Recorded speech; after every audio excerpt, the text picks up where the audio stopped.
Hey, welcome! Thanks for tuning in. This is There's Something About Archviz, a podcast where I discuss with experts and industry leaders about the many sides of the Archviz industry. I'm your host, Federico Biancullo. I'm an Archviz artist, founder of The Big Picture, blogger, and content creator in the field of architectural representation. I'm on a journey to learn more on all things about Archviz, art direction, business, technology, you name it. And I would like you to be a part of this journey as well. Through these conversations, my hope is to bring light to not so obvious topics connected to our industry and help you grow as a professional, as an artist, and why not, as a human being as well. So please join me. Without further ado, let's jump into today's episode of There's Something About Archviz.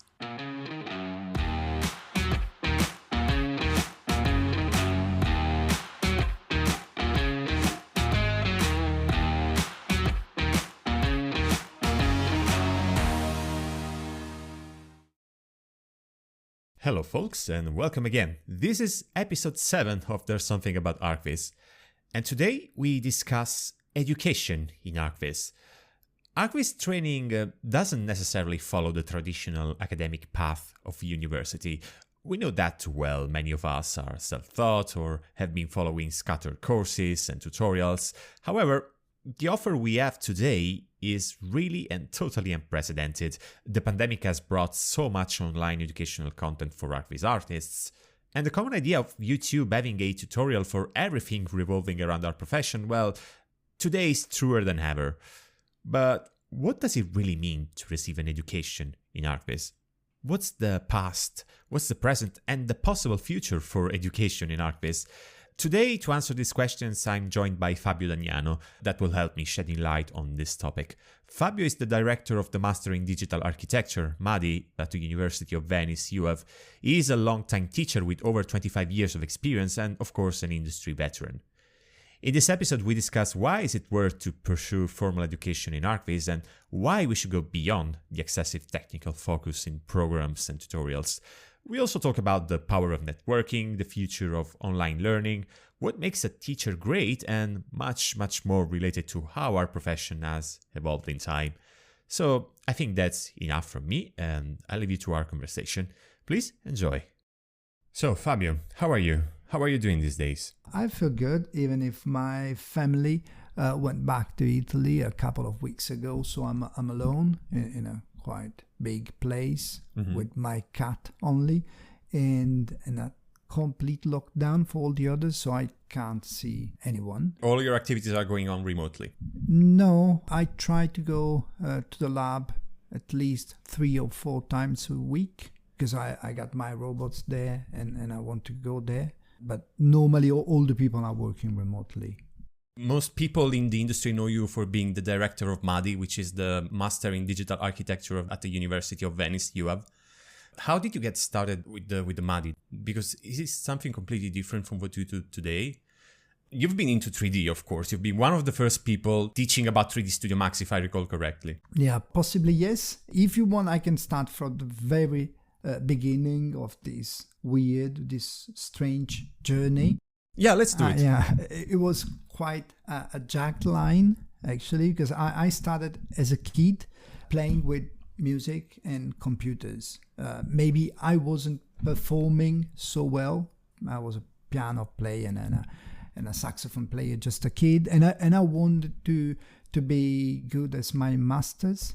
And but I couldn't perform that good, so I tried to use some shortcuts, and I started using computers. So I was editing a lot, removing errors, playing faster than I could in real life, and that was long time ago. It was late 80s, so first computers, first electronic instruments, and then I left that behind when I moved to Venice and I enrolled to the University of Architecture. And there it happened more or less the same, because I couldn't really draw as my friends. I wasn't able to draw fantastic perspectives like they did. And I was struggling, and I took more or less the same path. I started using computers that before I used with music to help me improving with my results, with my outputs. It was a little bit like cheating, So instead of working hard on piano or on drawing, at that time I decided to try an alternative route. And I don't know if it was a good choice or something that I would recommend to others. I would say maybe today work hard and try to be a good piano player. Somebody will define this like working smart today. Yeah, it was. I mean, I tried to find my own way, and it's just what I did. And as a matter of fact, in 1991, I was already using 3ds Max, and I have spent there so many hours, thousands of hours, and at the end, it wasn't a shortcut. I spent more time on machines that I possibly could have spent directly in practicing piano or practicing standard drawing. But it was fun. And because I really spent a lot of time on computers at that time, and I was young and reactive, and I learned fast. I traveled a lot as a freelance, and I went in many firms internationally, and I was the one who received more money, more than all the other architects. And I wasn't an architect yet. I was just kind of kid. And because I was student, I was 92, 93, long time ago. But then I became an architect, and I missed being an architect. So I was so using, I did so many renderings, so many fake images. And again, that was cheating. And I wanted to use some real bricks. And I wanted to be an architect. And so I went to Morocco, and I opened a company there with a partner. And that was really low tech, low computers, low renderings, and it was fun. And then unfortunately, my father-in-law died. He was a great architect in Italy, and I had to run back, and I had to lead his former studio. And I was again quite young, and all the other people in the firm were young, and everything was really challenging and fascinating at the same time. And I had to take the place of such an high example, because my father-in-law, his name was Giorgio Lombardi, was really an architect with a great reputation. It was really good. So it was hard for me to walk in his shade. So again, I tried to find an alternative path, and the studio was really a great place, and we had tons of possibilities, and we invested in 3D printing and in images and renderings. It really went well, but then that was more or less more than 10 years ago. And then the crisis came, and the deal was not funny anymore for me. I spent more time with lawyers, with managers, with any kind of professionals, but not with creative people, and I didn't enjoy my job anymore. So at that moment, I started writing the manual about 3ds Max, who have sold nearly more than 10,000 copies, which is huge. And soon after, I started directing the master course at UOV, and that was exactly 10 years ago. So this is the 10th edition of the MADI. Yeah. Now it's the 10th edition. Right. But then you will define yourself as a self-taught entrepreneur. If I have to clearly define my masters, I couldn't find a name. So possibly I would say, yes, I'm self-taught, or I'm kind of widely taught from many experiences. But in some way, yes, I am self-taught. Also because, 25 years ago, you didn't have even a manual. You didn't have the help on the screen. Internet was not there, so there were no alternatives. So now MADI is basically one of the alternatives, one of these high-profile institutions to learn 3D, to learn visualization. So many artists in our field, they're actually self-taught. Probably the biggest names that you can think of in the industry right now, they have no formal education in this, since it didn't even exist at the time. And as you were starting to dabble in 3D Studio Max, these people were just getting started with their careers in Archviz. Think about Mir, think about Luxigon, these people, they more or less come from the same background of the primordial broth of 3D, So why do you think today it is worth to pursue this formal training and education in Archviz? I don't think that there's a rule there.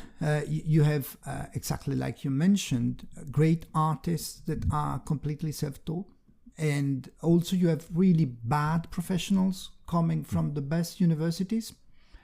So possibly there's no rule. My opinion on that is that if you have a great talent, well, the academia could also be an obstacle, could be a bad thing, could be a disaster sometime, and sometimes you just don't need it. Education is more dealing with the techniques, with the skills, than with the talents. So you will always have someone, that just is 13 years old and is the best of the world without any education. But I think that for the 99% of the people, talented in an average way, not extremely talented, having an education, it's time saving and it's a good occasion. We were mentioning something really interesting when we got in touch for the recording, creating a cultural environment for talents more than providing technical education. And I was really interested into that kind of topic because right now, Archviz education is very technical oriented. There's very little examples of schools and training programs that kind of help going into this cultural environment that allows you to grow as an artist. And as I understood, MADI is more like a cultural environment rather than a school. It's both things. We do focus on transferring knowledge of great professionals. So it's about techniques and skills, but it's not all about techniques. So it's really different when the person who is teaching you is, for instance, as you mentioned before, Mike Golden, who teaches at our master course. So if he's transferring his own experience, well, you get a lot of tricks, you get a lot of contents, but it's not all about contents. I'm personally not interested in purely contents. I'm more interested in human relationship, in stories, in interactions, in knowledge transfer, because I think that there is absolutely no growth if you rely entirely on contents, just because contents are boring. We have kind of overestimation of contents, like contents is king. You can go on YouTube and you can find thousands of hours of fantastic, piano players, saxophone players. You can learn anything. The real thing is you just don't learn because there's no real interaction. There's no human transfer. I don't think you can rely purely on contents. I understand. It's a good way to put it. And I will also say, well, especially in this historic moment, we have a content overload. Everybody is trying to hop on board the content train, trying to deliver content for their business, their activity, their careers, without having also a clear goal of this content. But anyway, this is a bit off topic. But that's for sure that the pandemic has actually brought up a lot of this content, a lot of these new online Archviz classes and courses that are very different from a traditional school because interaction is not there, it's not present. And this is a very important thing. So I can already kind of figure out your answer on this question somehow. The answer is no. Yeah. So will the online classes be there to stay after the end of this whole mess? Or is it just a temporary situation? No, the answer in this case is yes. Okay. I think they will stay. I think it's not temporary. Also because they started before, they will just stay forever. If you think about, as we said, the incredible number of YouTube videos, everyone is self-promoting himself. So these kind of digital contents will duplicate each 5 minutes. So it's impossible to get rid of digital contents. my point is just that I'm not so interested in it. And I would be possibly less interested if I were a student. Because, the funny thing is being with other people. And now that there's the pandemic, I think that you understand more than before how important it is to go out, to chat, to have a drink with someone. It's more than half of the story, while YouTube is just half. So it's just contents. I think the best explanation for these are industry conferences, industry events. Because industry events, yes, you go there for the talks, you go there for listening to experts, but it's not just that. Personally, when I go to conferences, the speakers are relatively interesting to me. Let's say it's 30% of the experience. That's my personal percentage, but 70% is the people that I go there. The human touch with the industry, with the people that are among our circle. So it's kind of, the same thing. When you go there, it's content until a certain extent. So it's maybe more the people that deliver the content, the people that listen to the content, and the whole environment. Yes, I don't know if you are aware, but we started the Immersive Architecture Conference a few years ago. I'm one of the organizers and the founder. And the idea was exactly there, exactly that one. We shrinked the contents, the minimum possible. I personally, when I go to conferences, if a talk is more than 15 minutes, I get immediately bored. And I would like to chat with people. I would like to have a drink, to have a glass. I can personally exchange business card with more than 100 people in one day. And I think that's the good thing about events. Yeah. And contents is just the background. It's just the excuse. Yeah, it's the excuse to gather, yeah. Yeah, together.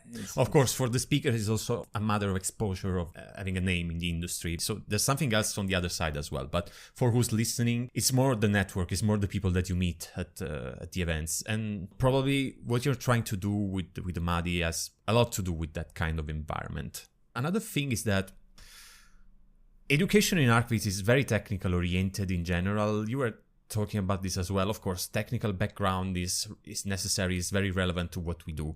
But if we were to improve the academia of Archviz, what elements and features could we enrich the traditional curriculum with? It's a challenging question because, as well, I don't think that technical skills are at the core.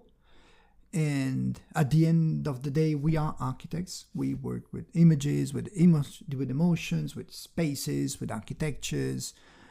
And so I would say that we need to put more of this in our technical education. But as a matter of fact, at the academia is exactly the opposite. You don't have any kind of skills.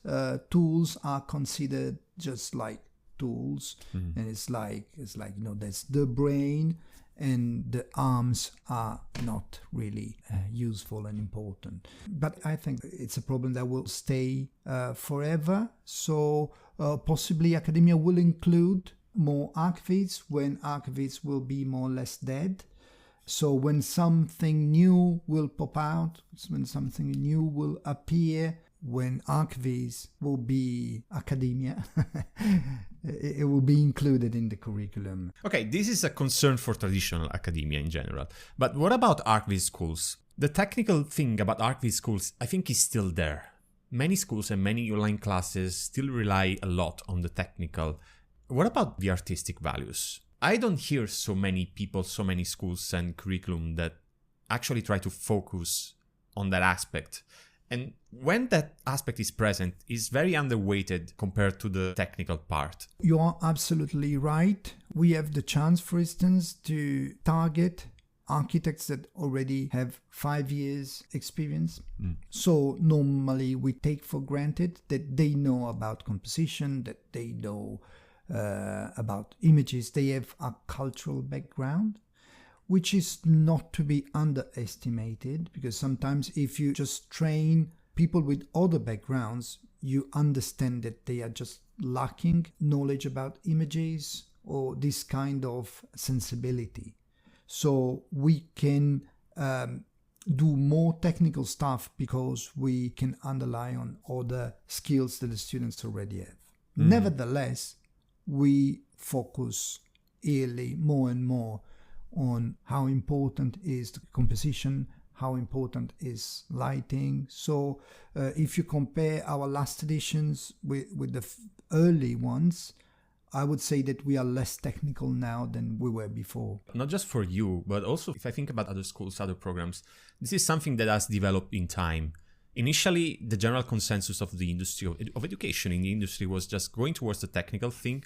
And recently, I would say in the last 5 years, the discourse has shifted more towards the artistic value of an image. But I also think it's due to the simplification of the tools. You are absolutely right. That's my point. When I started, it was so hard just to have a nice looking material that you spent hours there.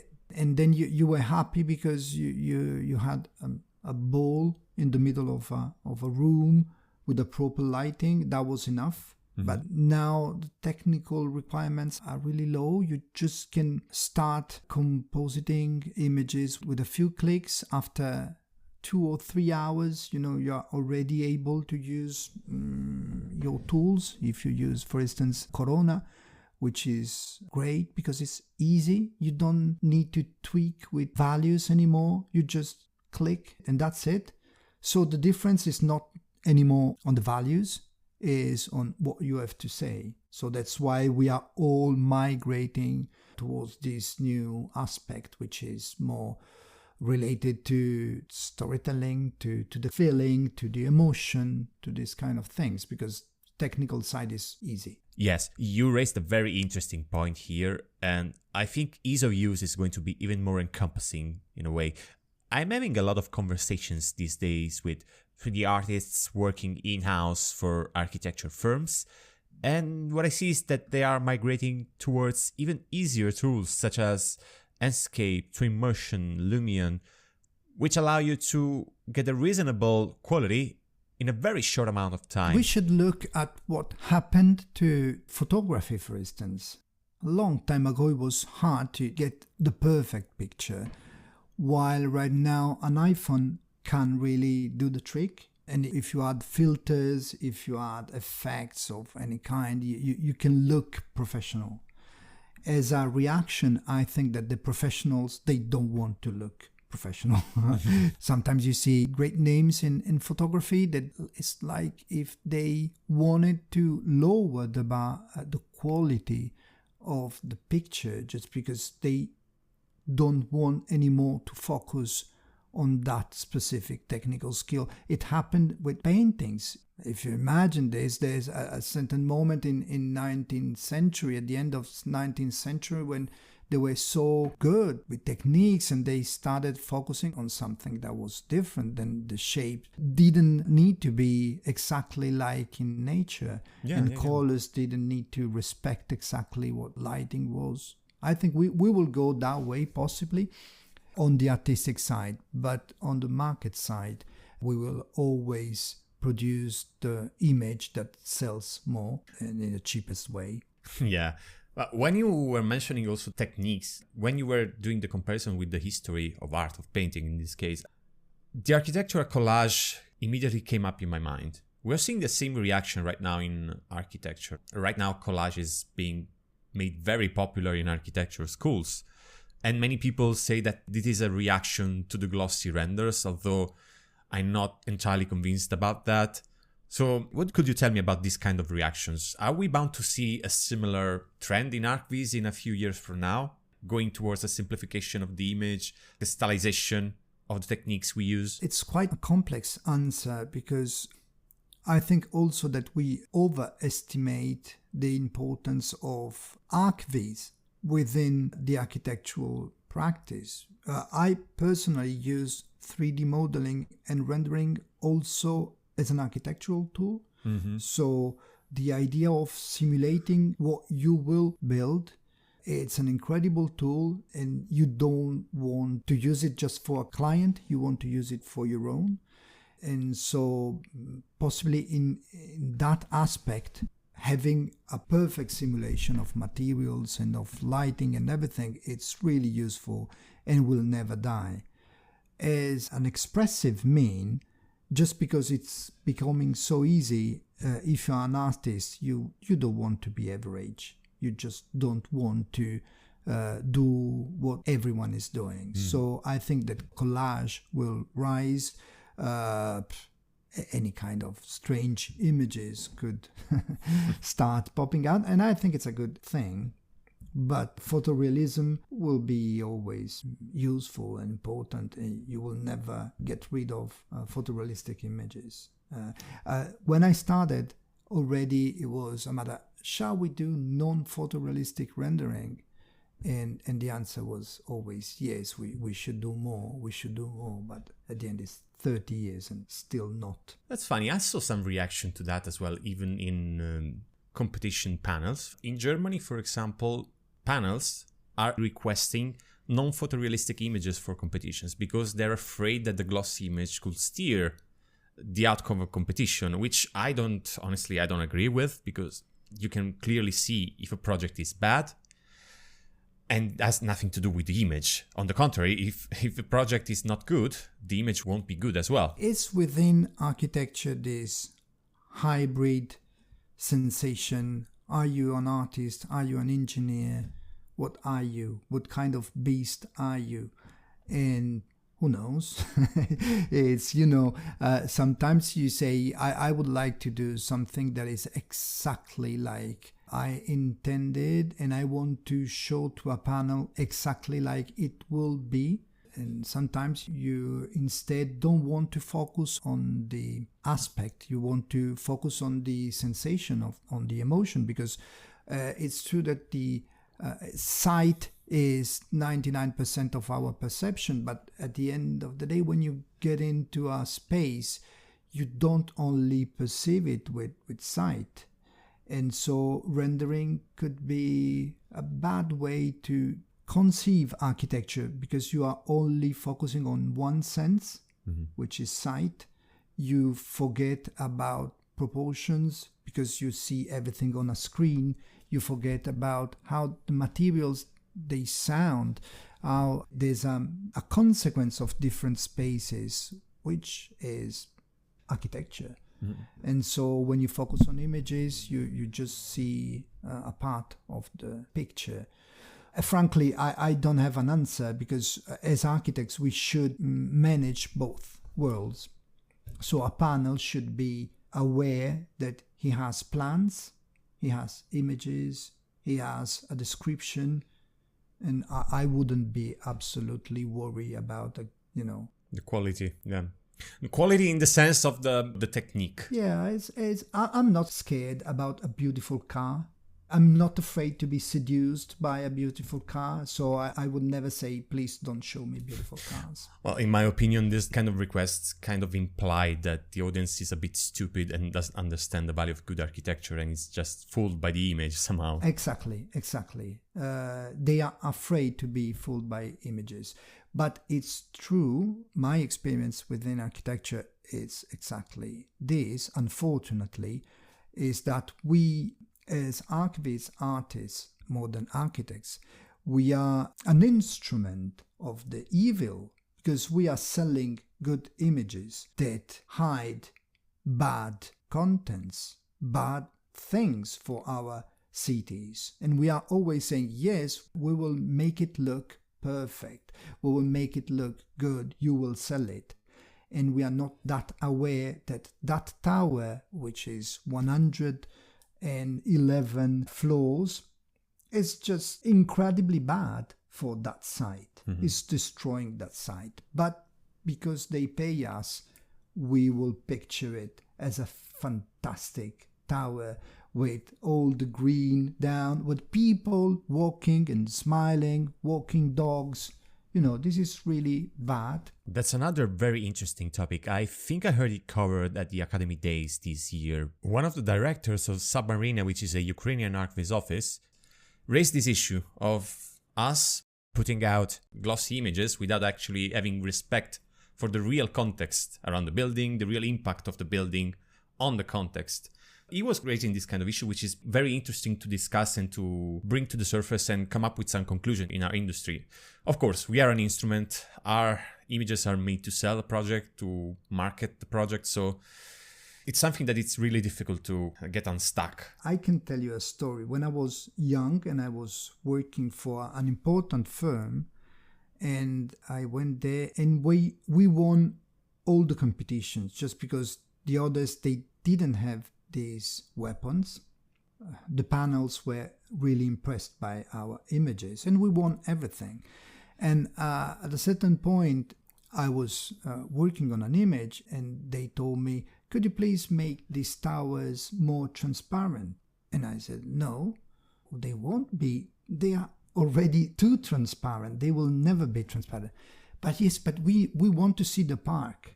And I said, okay, but if you want to see the park, you have to remove the tower. It will never be transparent. At the end, they paid me. I did those transparent towers.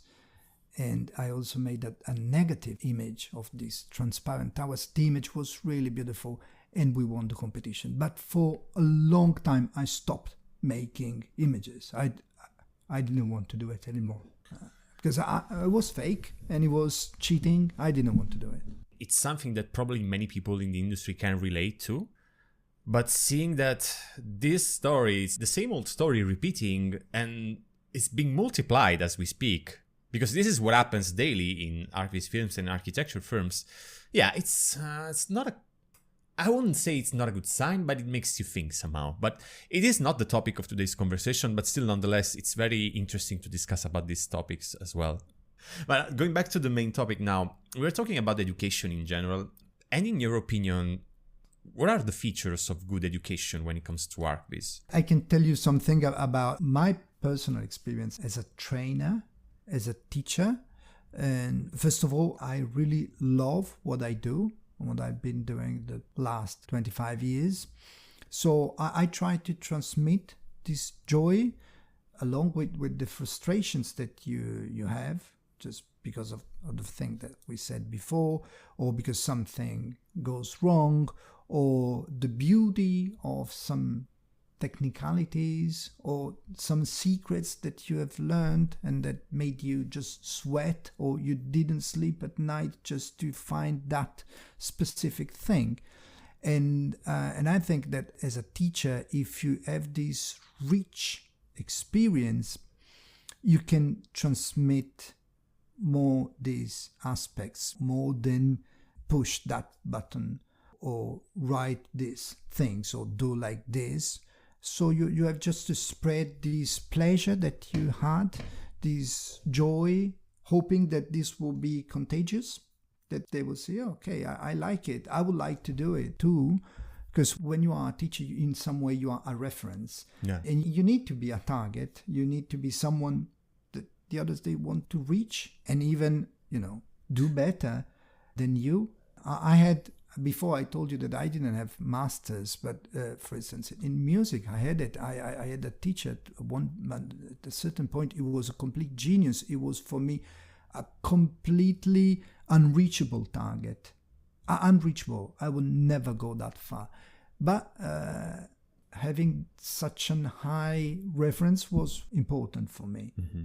I was curious to know more. I wanted to see how he did.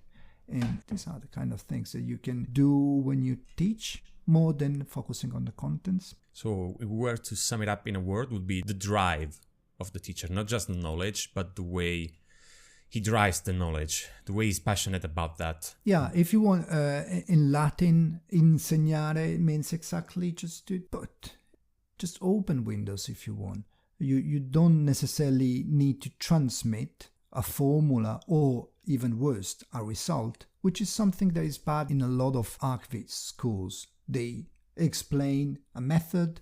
They even give you the tools to reach that level. They give you assets. They tell you, you do this, this, and this, and you achieve this. And I think this is absolutely boring. And it will get old after 6 months. Because techniques is going faster.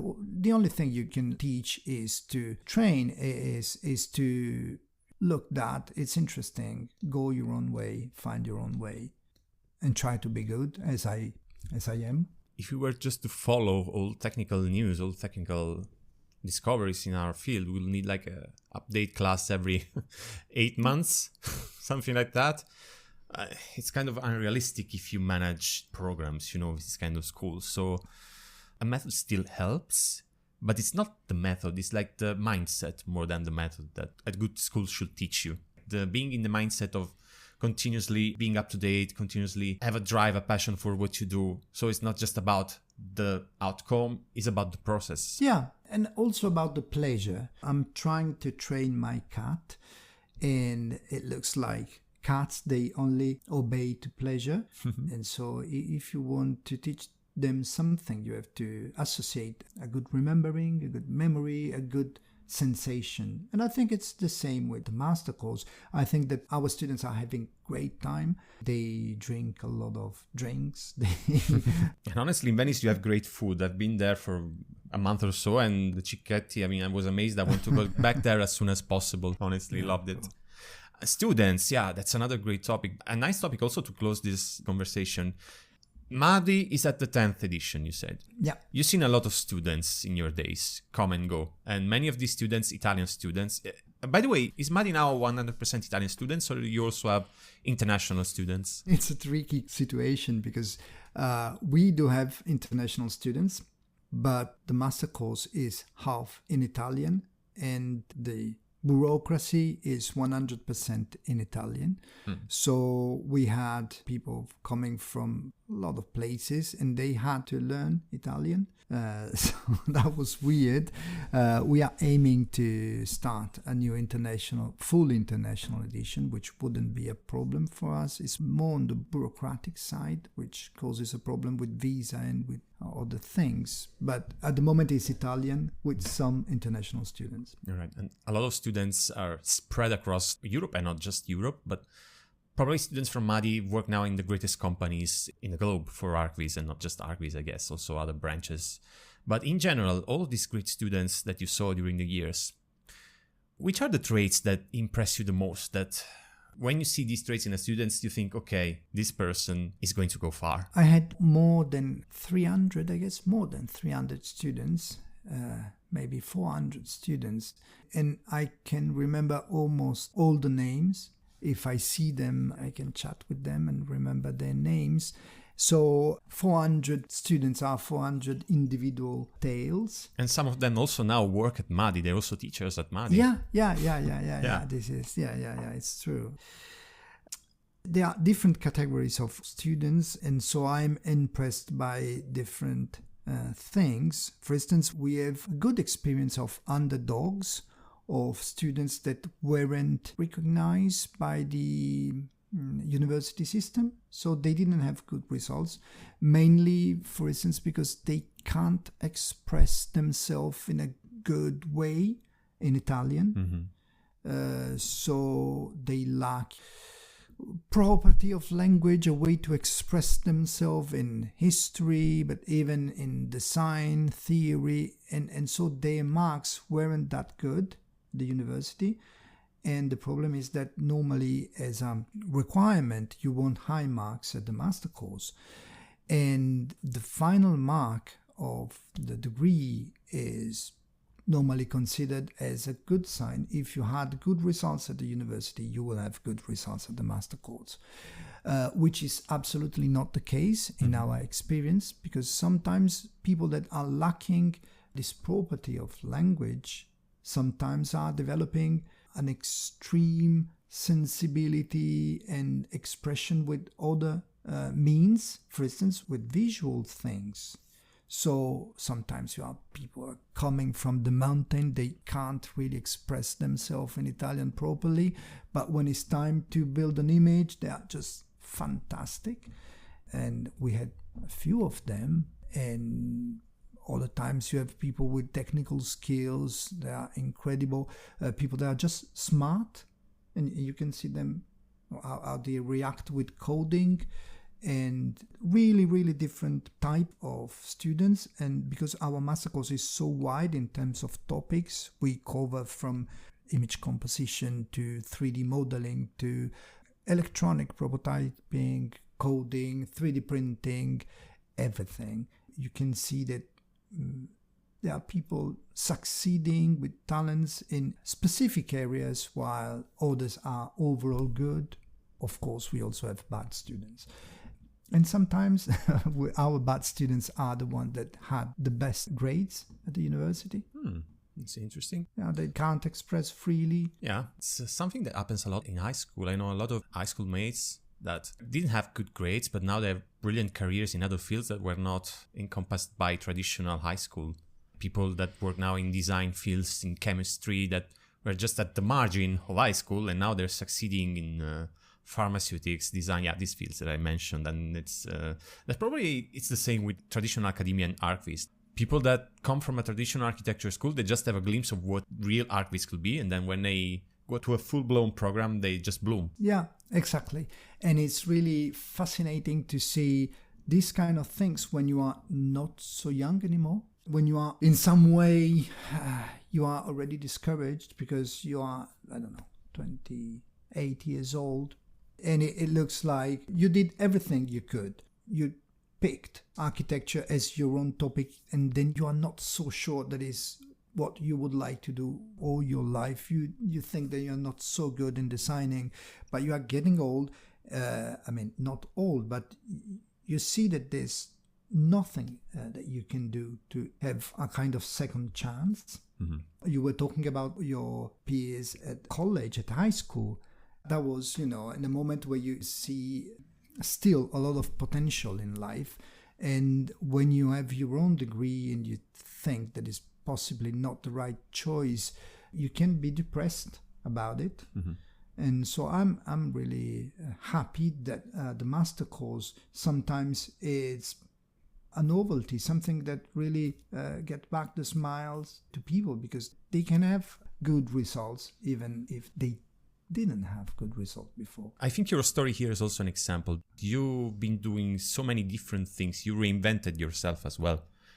So it's kind of, I would say never too late. It's something that I also tell myself because it's useful for me to keep telling this myself, that it's never too late to try something new. And although MADI doesn't come so late in the stage of someone's education, it's still a new chance for people that maybe come from architecture and want to try out this branch of architecture. And Archviz is also even more interesting in this regard because it's something that you do because you're really interested into that and not just because you picked a wrong career path. Yes, contemporary life teaches you that it's not that it's never too late, but it's just that you have to reinvent yourself often.